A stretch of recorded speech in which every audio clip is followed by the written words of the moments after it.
Hi, everybody. Captain Lou here with another extravagant few minutes live here on the Captain Lou Sports Network on YouTube. And of course, on our Facebook page, which is Captain Lou Extravaganza. And as always, we are on X live at The Real Captain Lou. We invite you to subscribe to our YouTube channel, which is the Captain Lou Sports Network. You get all of our great programming live and archived, all of these extravagant few minutes episodes, all the excerpts from them. The Extravaganza with yours truly and my tag team partner, Mitch Bernstein. Mitch is going to be pinch hitting solo Wednesday night, 7 o'clock Eastern time, as he gets that rolling in 2026. And of course, the ACHA Power Play. Season 10 is now in the sprint portion of our schedule. Another episode coming up this week as the road to St. Louis kicks into high gear starting up this week. We're just a little over 2 months away from the national championships in St. Louis. So we'll get you up to date on all the rankings, everything this week on another edition of the ACHA Power Play.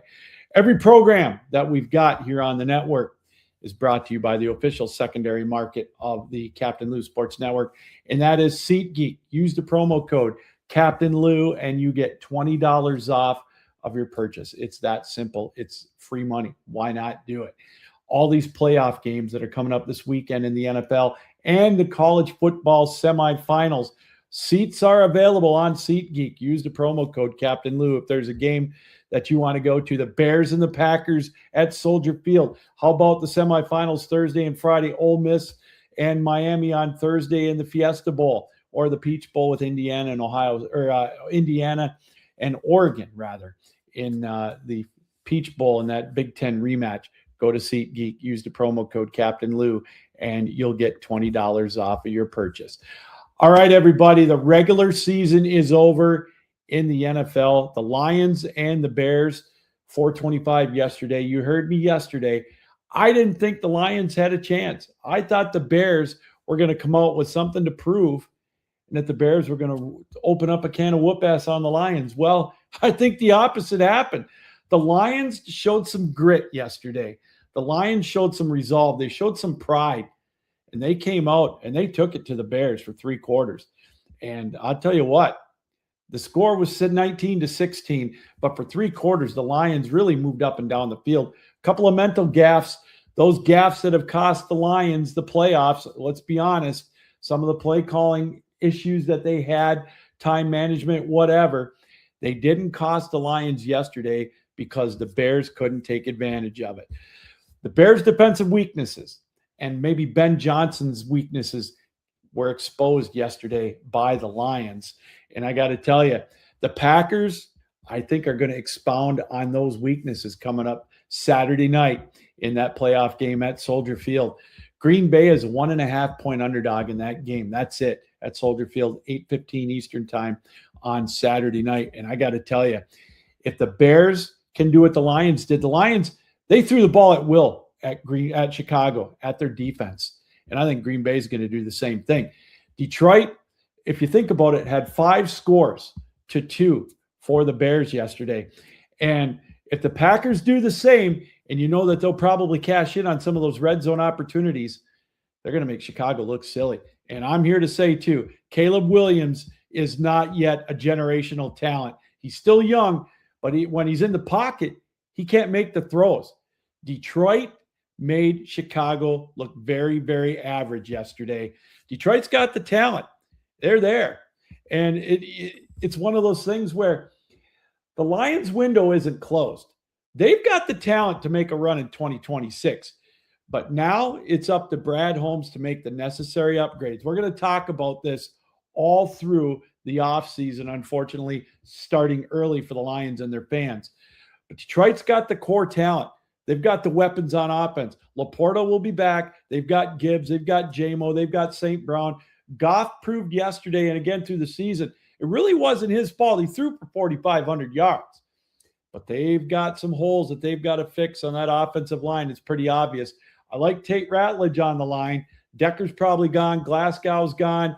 You know, the skipper's gone. So they've got to do some obvious signing and drafting. I love that tackle out of Miami. I think that should be a number 1 draft concern or a target for the Lions if he's available at 17 in the draft coming up this year. But the Lions window is still there. They've got the talent to do something, but it's closing. And it's funny because this is still unfamiliar territory for Lions fans and people like me that have followed the Lions for decades, 30, 40, 50 years like I have. 4 straight years of winning in the past would have been Shangri-La for the Lions. They've gotten a taste of winning this close to the Super Bowl. The talent is there. The expectations for the first time in decades is for the Lions to make a Super Bowl run. Shouldn't be satisfied with it, but we're still kind of in this aura or this era of should we be satisfied?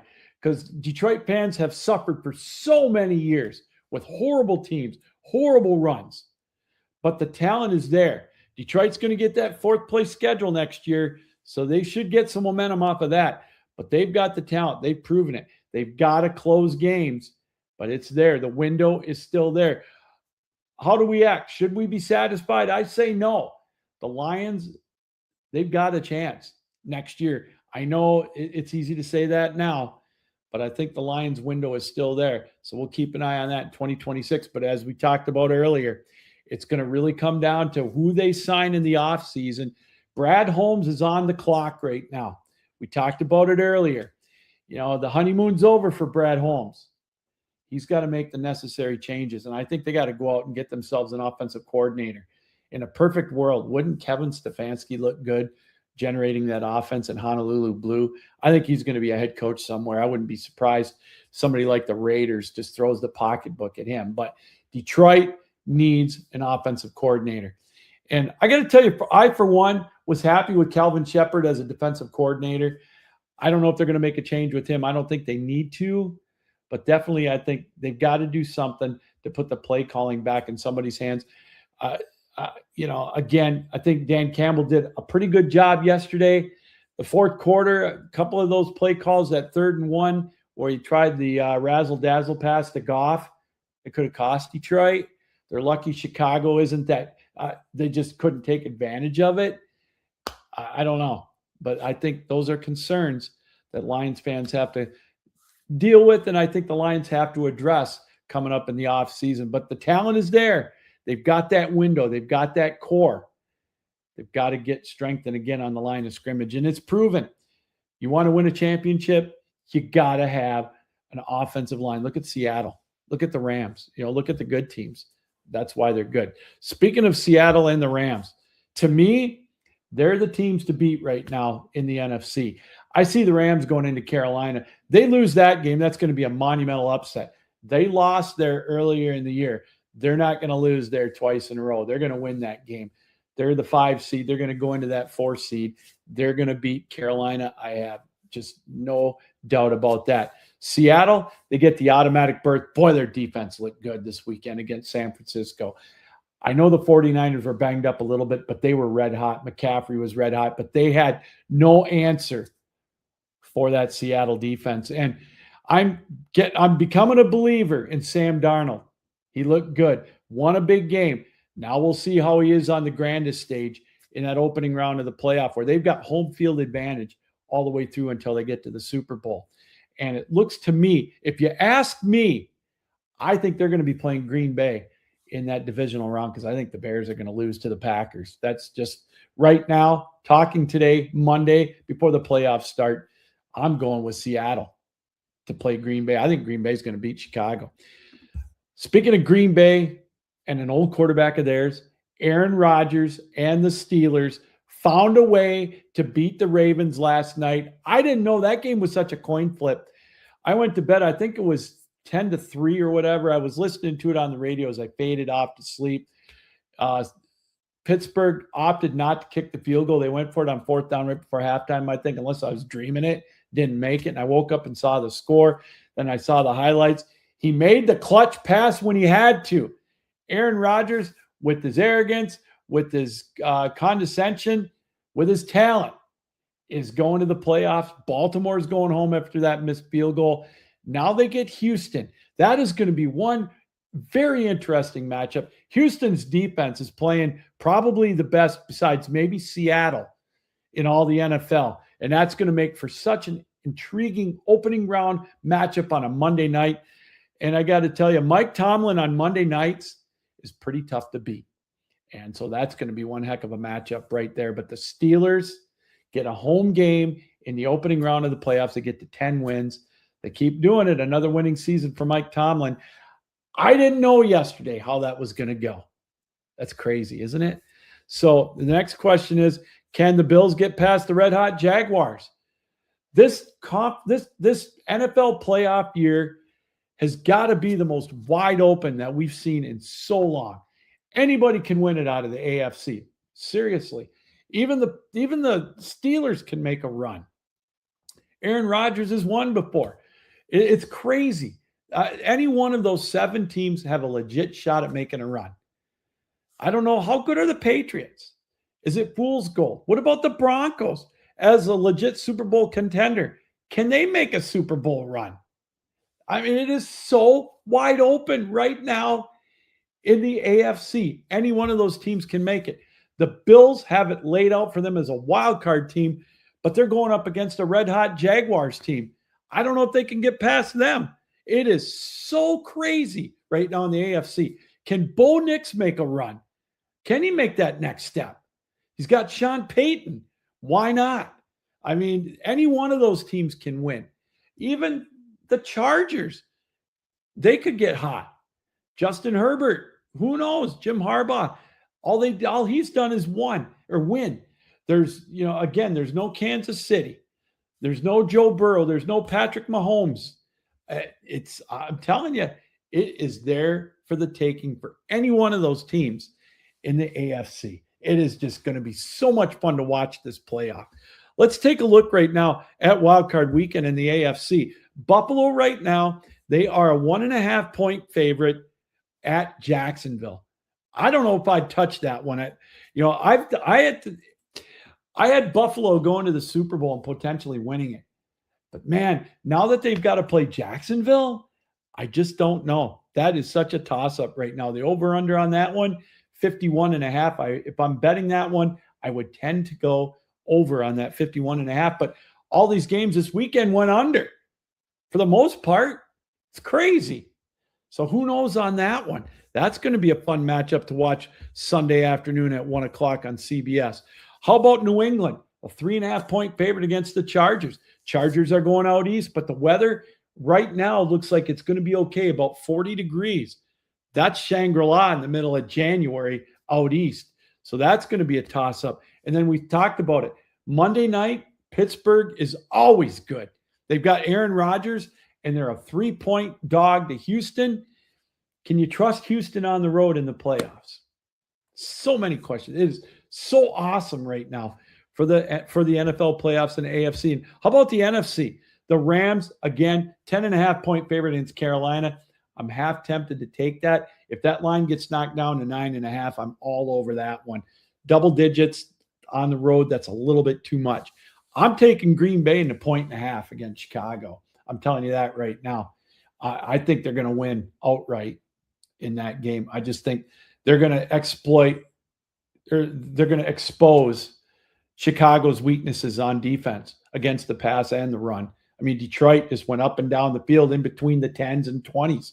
They just couldn't score. Green Bay is not going to have that problem against the Bears. If they allow them to do that, they're going to cash in on some of those red zone opportunities, and they're going to beat the Bears. I see Green Bay winning this one as a 7 seed. Chicago has shown me nothing. They beat Green Bay on a fluke, getting the onside kick and on that mishandled snap. That's the only reason they beat Green Bay. And then you've got, in the last game, you've got San Francisco plus 4.5 at Philadelphia. I just think I saw something in San Francisco this weekend that kind of troubled me. Now they got to go to Philadelphia. Nobody's giving Philadelphia any love. Jalen Hurts and Saquon Barkley didn't play. I mean, Nick Sirianni, nobody's giving them any love. They're the Super Bowl champs. I can't bet against the Philadelphia Eagles at home against San Francisco. So it's looking like in the divisional round, of the NFL, in that it's going to be Seattle and Green Bay. And to me, it's going to be LA at Philadelphia again in another rematch where I see the Rams winning that one. I could see the Rams going all the way to the Super Bowl as a wild card. And I could see Buffalo. But as I mentioned in the AFC, I'm telling you, I think it's going to be wide open. Any one of those 7 teams can win it. That's what's going to make it so much fun. All right, with today being the day after the season's over, Black Monday is going strong. Pete Carroll's out at Las Vegas. Jonathan Gannon's out in Arizona. Raheem Morris got fired last night in Atlanta. And Kevin Stefanski's out in Cleveland after 6 years. Not really surprised by any of those. I thought maybe Stefanski might hang on, but it's obvious he's not in their plans. Pete Carroll, what a disaster that was in Vegas. Who knows what they're going to do? If I was them, I'd be calling Stefanski right now and saying, come on down. And who knows who else. It sounds like Aaron Glenn is safe at New York. Is just such an embarrassment right there in New York. Both those teams are a hot mess. Here's my question with the Jets. How is it possible you can go a whole year without picking a pass off? That's how bad their defense was. And Raheem Morris didn't work out in Atlanta. What are they going to do? That's kind of a mess right there. They've got some talent there, but it just seems like a rudderless ship. I don't know what's going on. Who else might get let go after the opening round of the playoffs? If Buffalo loses to Jacksonville, is Sean McDermott out? If he gets let go, he'll be gobbled up if he wants to coach again in no time flat. Who else that's in the playoffs right now? I'm just kind of looking at the teams. I don't see any other. I don't think Stefanski or Sirianni would get let go. I've heard a couple of things today that said Matt LaFleur might be on the hot seat. I don't think so. The injuries have probably been part of the reason why they haven't done that well. But could you see that? Could Sean McDermott be let out? And there could be a couple other coaches yet that could get let go here on Black Monday. We'll keep an eye on that as well. But it has definitely hit here today with Black Monday with the coaches fired. And on top of the openings in Tennessee and at New York with the Giants, 6 openings right now in the NFL. And finally, Thursday starts the college football semifinals. We'll talk more about that later on in the week. Miami is a 3-point favorite right now against Ole Miss in the Fiesta Bowl on Thursday night.